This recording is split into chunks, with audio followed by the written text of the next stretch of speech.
میرپور کی بات کریں گے۔ ڈپٹی کمشنر میرپور چودھری ساجد حسین اور SSP خرم اقبال نے پیٹرولیم مصنوعات کی قلت اور بڑھتی ہوئی مہنگائی کے پیش نظر شہریوں کو سستی سفری سہولت فراہم کرنے کے لیے سولر کارڈ سروس کا باقاعدہ افتتاح کر لیا۔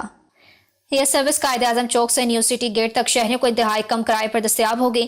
انتظامیہ کے مطابق اس منصوبے کو مرحلہ وار مزید وسعت دی جائے گی تاکہ شہر کے دیگر سیکٹرز اور اہم تجارتی مراکز تک بھی سولر کارڈ سروس فراہم کی جا سکے۔ اس موقع پر ڈپٹی کمشنر چودھری ساجد حسین نے کہا کہ اس اقدام کا مقصد شہریوں کو کم خرچ اور ماحول دوست سفری سہولت مہیا کرنا ہے۔ انہوں نے امید ظاہر کی کہ یہ سروس شہر میں ٹرانسپورٹ کے مسائل کو کم کرنے میں اہم کردار ادا کرے گی۔